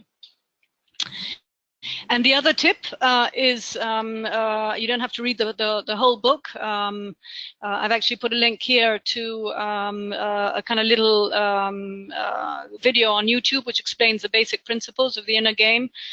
This is another Harvard professor, Timothy Galway. He used to be a tennis coach, and he used to train people that were very high up in the ATP, I think it's called, the tennis rankings or whatever, and he realized that actually what stopped top athletes from performing wasn't their physical state at all. It was actually their mental state. So he came up with this idea of the inner game, of what's going on in your head when you're confronting situations, and it can be a top Wimbledon match. I think it's starting in a week, or it could be basically confronting an interview. And he talks about this inner voice, which is actually stopping you from basically doing what you need to do. And what's very interesting is that in this book, he contested that he could teach anybody that didn't know any tennis at all, he could teach them in 20 minutes. And so a TV channel, and you can find that on YouTube as well, took him up on the challenge, and they said, okay, let's see if this is true or not. And so they put out an advert, and I think it was in LA, for does anybody want to learn how to play tennis? Conditions you never played tennis before. And they ended up choosing, I can't remember her name, Martha, I think it was. There was a lady that hadn't done any exercise for 15 years. She wasn't exactly a fit woman, therefore, wasn't a young woman either. And she turned up in her momo, or her muumuu, I think it was, a sort of long dress and high heels to learn how to play tennis. And this video shows what he does with her. So, in her head, she could have been saying, what on earth am I doing here? I've never played tennis. Why on earth would I be able to play tennis? I can't hit the ball. I can't do this. And what he does is to basically distract her, to focus on very particular things, which will stop that inner voice from stopping her doing what she has to do. So if you do have a problem with interviews, and you do have a problem with that little inner voice going, oh my God, no, that's it. I've answered that question really badly. That's it. I'm never going to get this job. I'm never going to get a job in the rest of my life, etc., etc.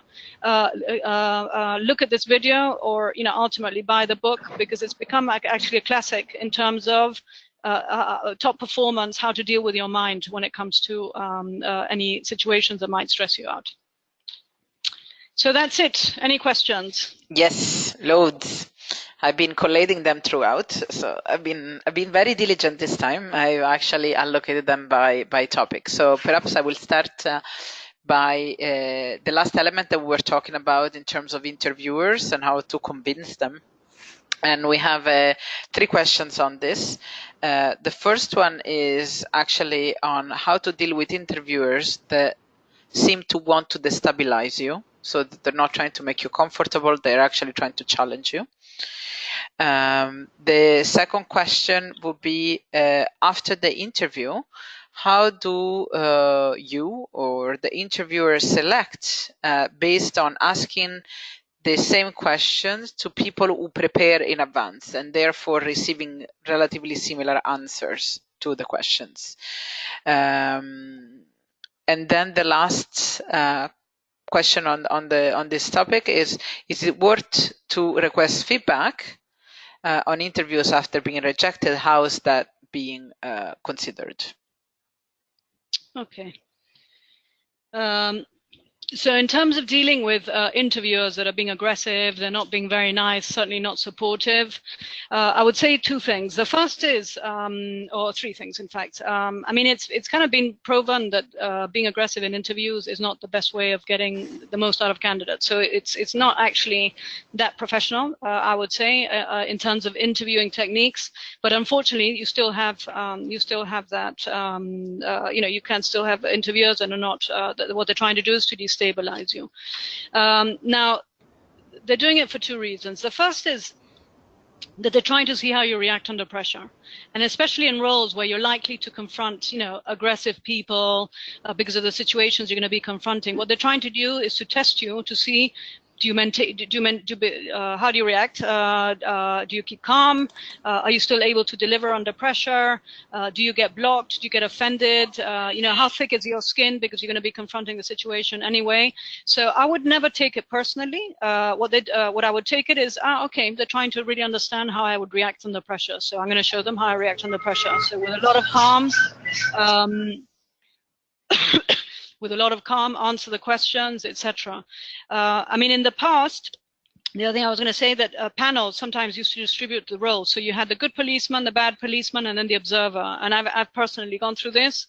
And so because I knew that was what the situation was, the moment I walked in, I realized, okay, you're going to be the boss. You're going to be the nice one, and you're the one that's not going to say anything. You address the whole panel. It doesn't matter regardless of who is saying what, in the same, uniform manner. But I understood very quickly, okay, this is what it's for. One of them is putting me under pressure, the other one is there to make me not feel so bad, and then the other one is simply taking notes to see, okay, how do they react in this situation. So as I guess, 2 key points. The first is, I mean, I don't think it's a necessarily very positive way of interviewing somebody. Unfortunately, it does exist, but don't take it personally. Understand that the reason why they're doing it is because they're trying to challenge you to see how you react in these situations. And so that basically what you need to show is that you don't get destabilized by the way that they're treating you. So that's the way that I would address it. Now, in terms of people preparing similar answers, etc. I think this is where the competency-based interviewing is such a valid option, because only you will have the examples. I mean, they're going to be asking everybody about, tell us a time in which your teamwork skills, made sure that the team achieved its objectives. Same question for everybody, but the example that I'm going to come up with, for sure, is not going to be the same example, unless we're on the same team, which is very unlikely.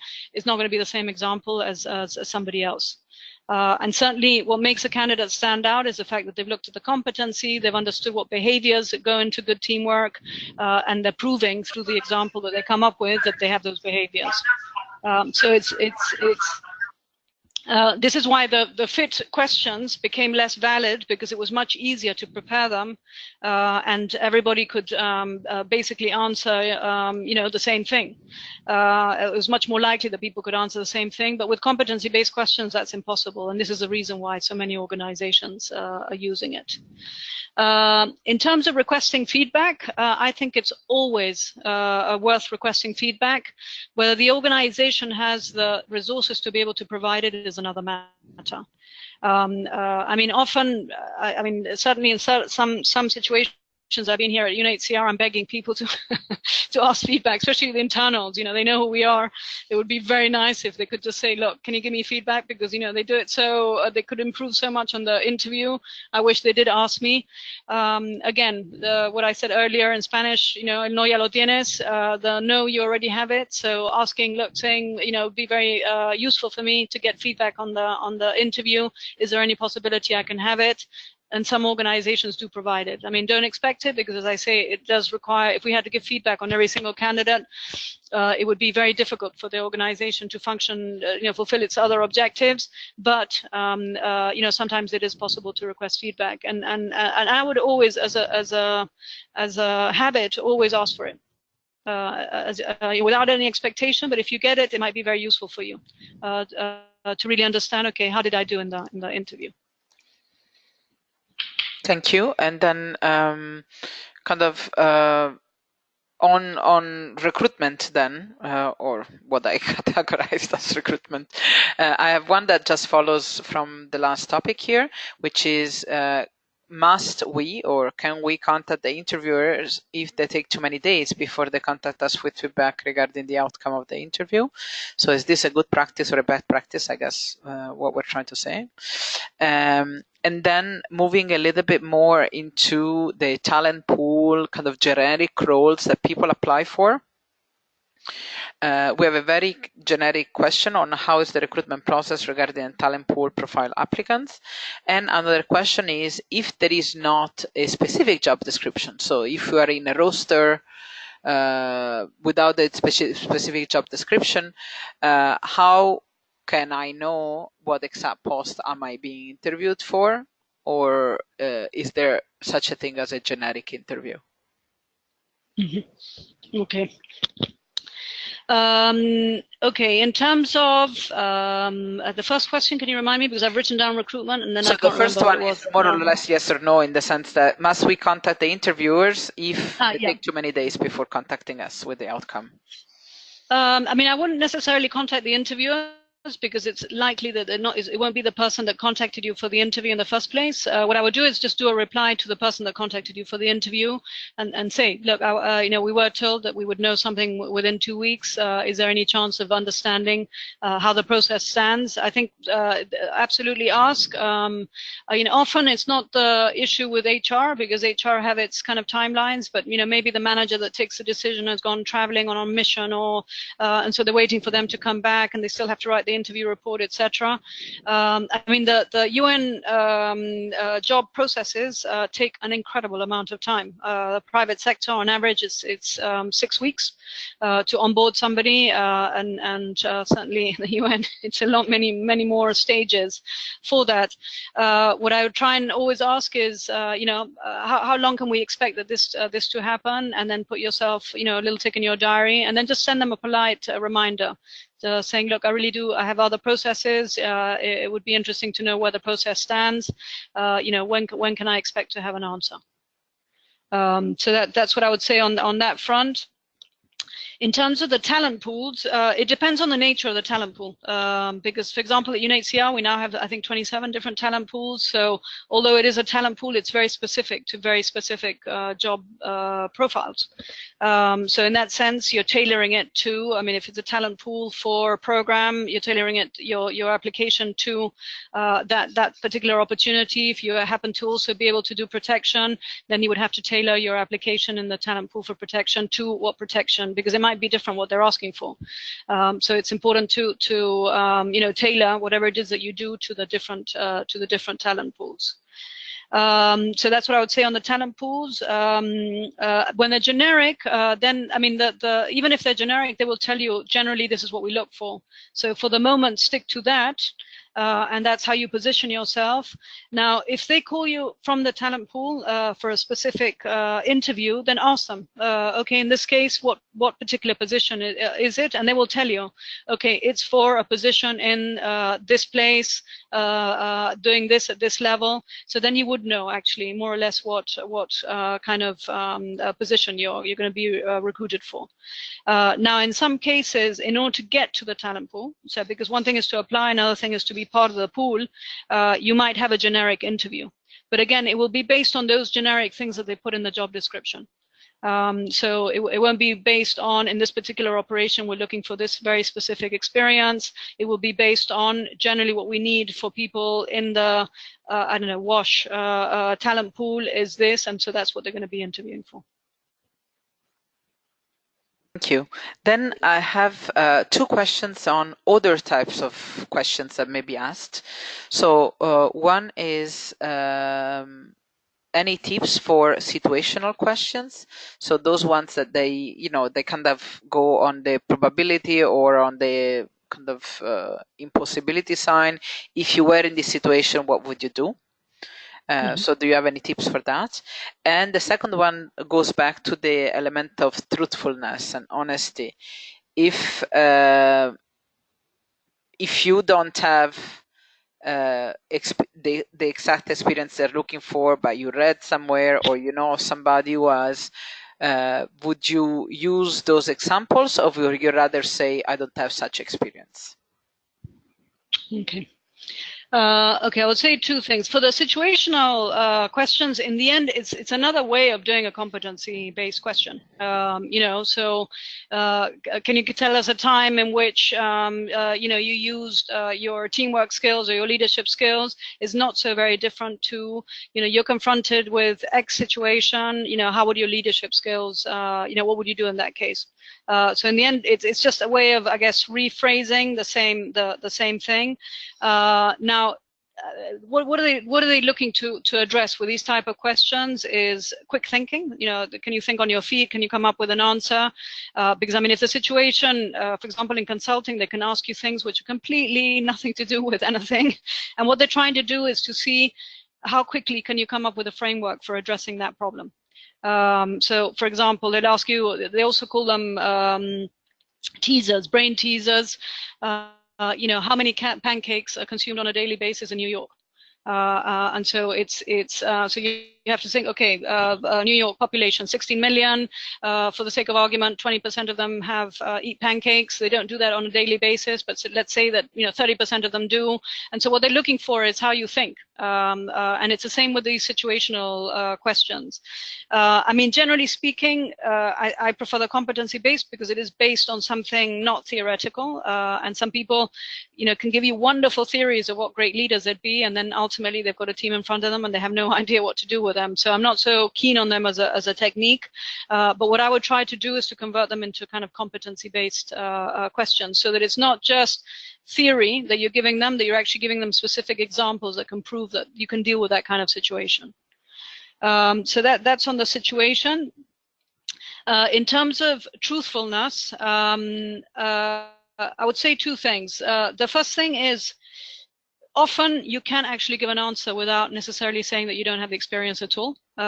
So, for example, leadership would be a classic one as you're going up in the grades. That sometimes you haven't had the responsibility to lead anybody. So how can you say that you have leadership skills? But you can say, look, I haven't been specific because of my level at P2. I haven't been specifically in charge of people, but I have been in charge of a project. Can I talk about that? So it's not that you're overseeing, people, but you've been in charge of something. So you can actually turn around without saying, sorry, don't have the experience. I can't tell you about leadership because I've never led anybody.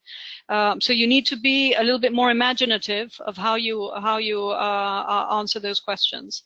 Or in some cases, maybe you don't have a professional answer, but you have a personal answer. So you can say, look, actually, because of my current responsibilities, I'm not able to come up with a specific answer on work, but I've actually got a very good example outside work.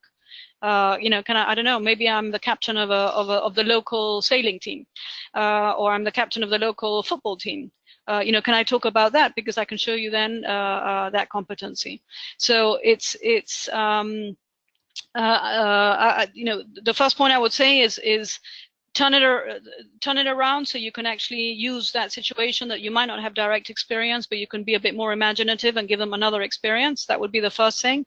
And then the second thing is, I don't think there's any point in lying, because good interviewers will detect it, and you're actually trained to detect lying. I mean, if you've got a person in front of you, you can see it through their body language. So there's certain indicators that you're given to show that the person is inventing the answer rather than coming up with a proof of an answer. And it's something that you do subconsciously that you wouldn't even know that you're doing. But you're much more hesitant in the way that you give your answers if you're inventing them, because you're literally on the spot having to invent them, than if you've actually recalling them. So there's certain indicators that you can tell immediately, and a good interview, what they'll start doing is asking you lots of questions. Because if you're a quick thinker, you'll normally come up with an answer that you think, okay, hopefully they'll be satisfied with that. But if they don't see that might be quite true, they start asking you a lot of questions, and you have to invent the details, and often your brain doesn't work all those details out, and you very quickly understand that the person's not telling the truth. And even if it's in good intent, etc., it completely destroys you as a candidate. So I don't think there's any point in, I mean, I don't think you should be so naive as to tell them everything, but don't, and therefore come up, be creative and try and turn that situation to your advantage. But on the other hand, I'm not a great believer in lying at all, because as I say, good interviewers will detect it, and it will destroy the rest of the interview that maybe you've been telling the truth. So I would certainly not lie. Now, what often happens is that when you're in a panic and they ask you for a question that you hadn't prepared for, you're scrambling for an answer, and so you might not be effective in how you convey that answer. But quite another thing is to invent something. So I know I really wouldn't recommend it. Taking storytelling to a different level. Yes.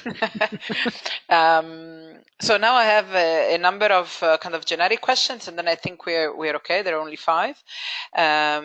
Also be conscious of the time.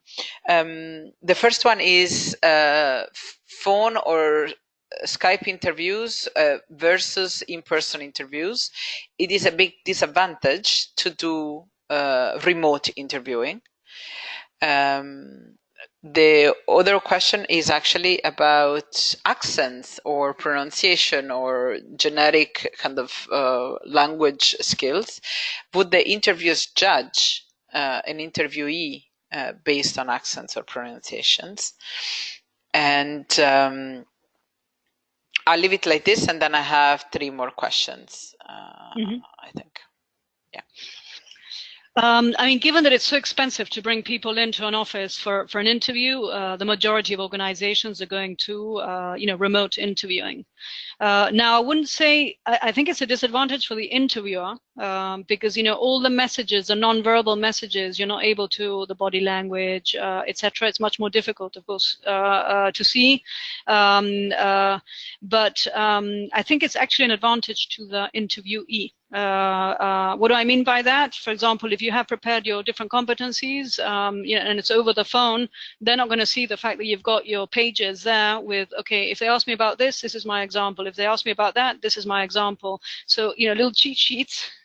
You can't do that in a physical interview, but you can certainly do it over the phone. So long as you put things in a way that, there's no papers being rustled about, or you're not hesitating, I've got to read this whole example before I can even answer.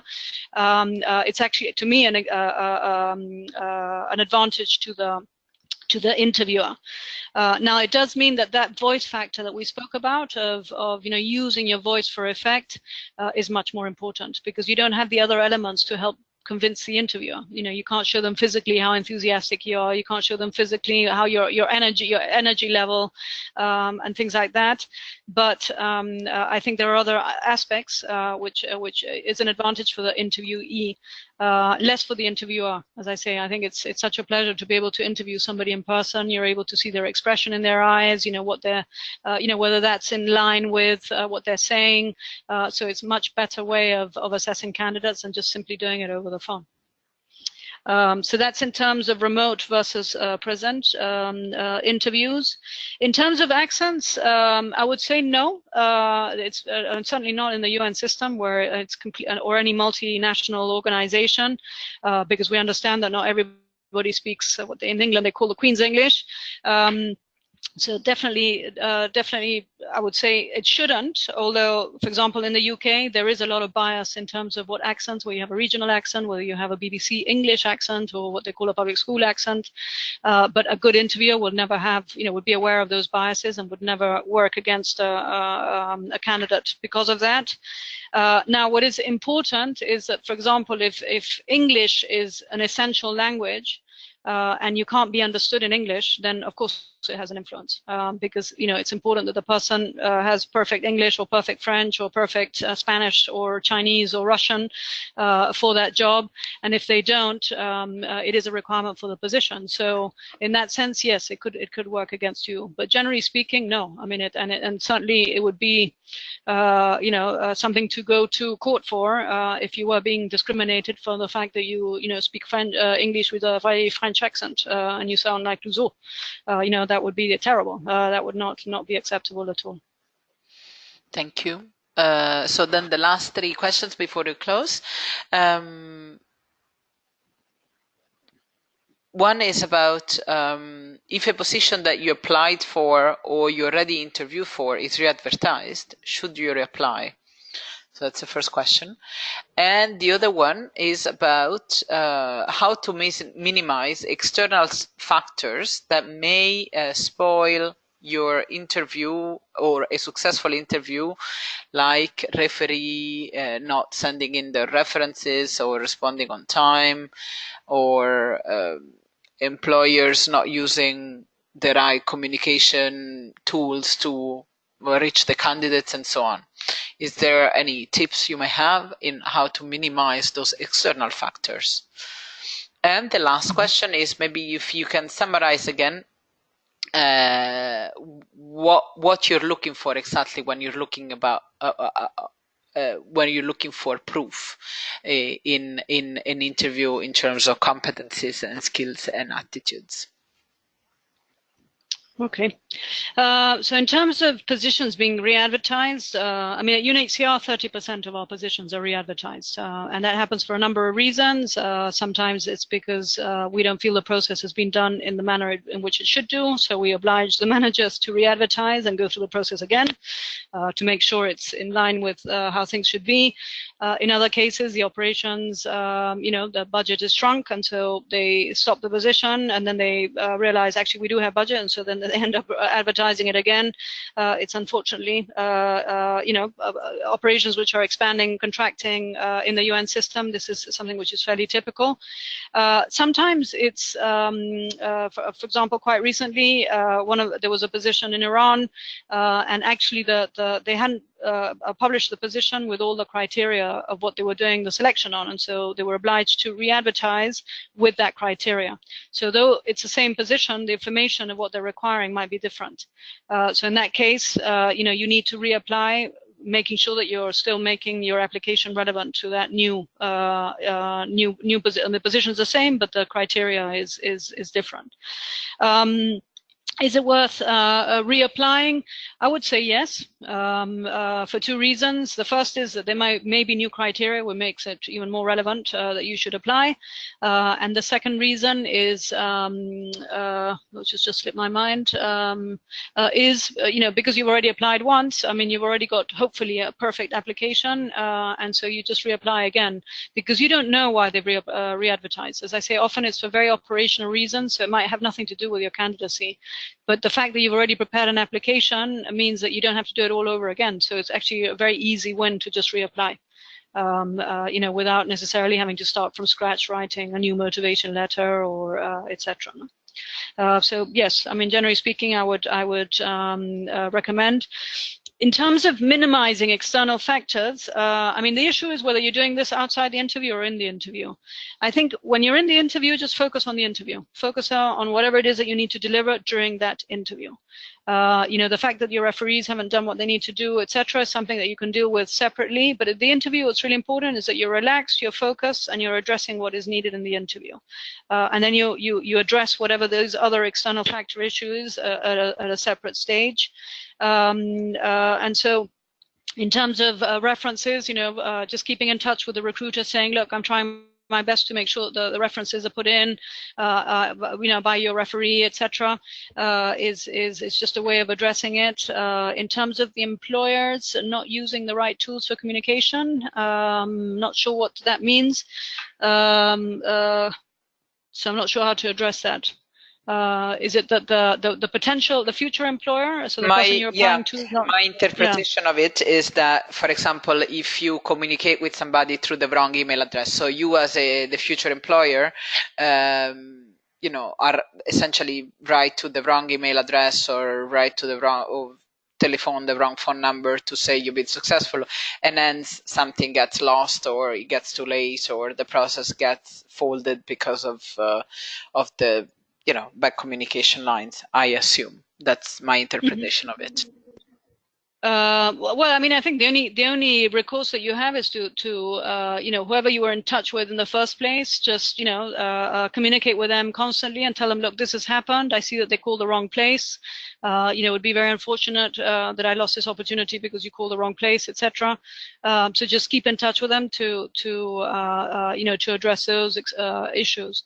The thing is that I guess the key point is that you should go to an interview with a very clear head, not being worried about all these other factors. That what is really, really important is just to make sure that you're there, you're relaxed in the interview, you deliver on the interview, and whatever all those external factors might be, you have another time to be able to address them. And then the third question was around looking for proof. I mean, what are they asking for? I think my main recommendation is look at the competency definition. So what are they looking for? If it comes to communication, I gave the example. If they're asking for teamwork, try to really understand what do they mean by teamwork. What kind of behaviors do I have to prove that I have to come up with? And it's very likely if you have the competency, you have the behavior and example for sure.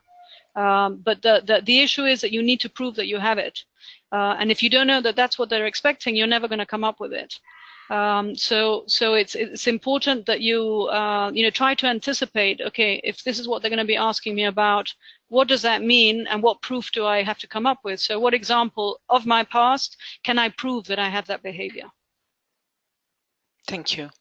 One last question coming from Jean-Claude asking if it is a good idea for an interviewee to do his interview in a specific language in lieu of English often used during this exercise. So I guess is asking whether you can switch language to your preferred language during the interview. I mean, I know certainly at UNHCR, interviews are a mixture of English and then the local language. So I've done interviews in French, I've done interviews in Spanish, but the basis is always a mix because in the end, we need the UN languages. So, we're testing on both. Can you operate in that local setting? But at the same time, English is basically the working language. So we need to make sure that you also have a good level of English. So certainly in a lot of the positions that I've sat in panels for, this is what happens. Now, whether you as an interviewee can condition the language in which the interview will take place, again, when they call you for the interview, ask. Say, is it, I want to know, I want to understand what language the interview will be in, and is there any possibility that it can be in Spanish, because that's my native language, or in French, or etc. But generally speaking, the interview scripts, if you like, are developed by a combination of HR with a manager, and they already have their agenda in terms of what they want that interview to look like, including the language. But sometimes they might ask you, actually, what's your preference? I mean, I've sat in one interview where that happened. Look, we can do the interview in French or we can do it in English. What would you prefer? And the candidate said, no, I mean, I prefer my mother tongue is French. I'd much rather have it in French.